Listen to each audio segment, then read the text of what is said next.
سمجھ میں آگیا نہیں آیا؟ تم لوگ تو قبرستان بنائے ہو یار، نثر ہلا رہی پیش کر دو، ہم محنت کرے چلے جا رہے ہیں، کچھ سمجھ میں آ رہا نہیں آ رہا؟ جو لوگ سو رہے وہ ہاتھ اٹھاؤ، اچھا اسلام کے لوگ ہوشیار بہت ہے۔ حضور کی اتباع کن کن معاملوں میں کی جائے؟ حضرت بایزید بستامی کے سلسلے میں لکھا ہوا ہے کہ ایک مرتبہ کسی کے بارے میں معلوم ہوا کہ بڑا نیک اور بڑا صالح دیندار آدمی، تو حضرت اپنے متعلقین سے کہا چلو اللہ کا ولی آئے، چلو مل آئے اس سے۔ گئے، حضرت نے یہ دیکھا، حضرت کی بات عرض کرنے سے پہلے میں یہ عرض کر دوں آپ سے، جب آدمی کو کسی سے محبت ہو جاتی ہے تو پھر محبت اپنے آپ خود آداب محبت وہ سیکھ لیتا ہے۔ محبت جو ہے خود آداب محبت سکھا دیتی ہے اس کو۔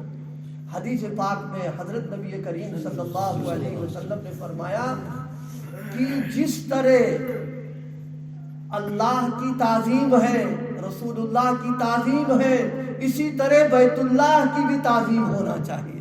کیوں؟ اللہ کا گھر ہے۔ جب اللہ محبوب ہے تو اس کا گھر بھی محبوب ہونا چاہیے۔ اس کا ادب کیا بیان فرمایا؟ لا تستقبلوا القبلۃ ولا تستدبروها، فرمایا دیکھو بیت اللہ تمہاری نظروں کے سامنے ہو یا نہ ہو، لیکن محبت اور تعظیم کا تقاضا یہ ہے کہ بشری تقاضے کے پورا کرنے کے وقت، یعنی بول و براز میں عظمت کا تقاضا ہے کہ بیت اللہ کی طرف نہ پیٹ کے جائے نہ منہ کیا جائے۔ کتنے لوگ بیٹھے ہوئے معاف کرنا، ہمارے کتنے گھر آج بنے ہوں گے کہ فریج میں جو سیٹ رکھی گئی ہے وہ پورب پچھم ہوگی۔ کتنے گھر ہوں گے، کتنے گھر ہوں گے، ہم لوگ تجربہ ہوتا رہتا ہے۔ اور گھروں میں بچوں کو نالی میں بٹھا لیں گے پورب پچھم۔ اللہ کے نبی فرماتے لا تستقبلوا القبلۃ ولا تستدبروها، قبلے کی طرف نہ پیٹھ کرنا اور نہ قبلے کی طرف منہ کرنا، اس لیے کہ احکم الحاکمین کا جو گھر ہے تمہارا رخ اسی طرف ہو رہا ہے نماز کے اندر، لہذا تم کو اس کا اہتمام کرنا ہے کہ یہ بے ادبی سب قسم کی ہو۔ لیکن عاشقوں نے اور آگے بات کہی، وہ میں عرض کرنا چاہتا ہوں۔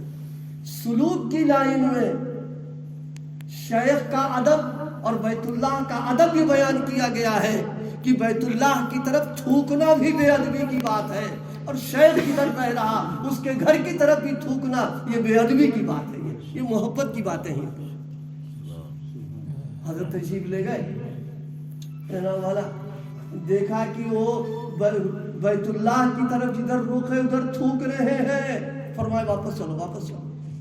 کہا حضرت آپ اتنی محنت کر کے تو آئے چل پھر کر کے اور چلے۔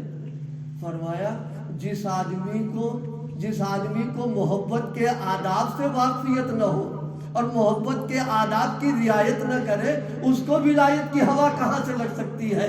کیونکہ ولایت کی بنیاد تو محبت پر رکھی گئی۔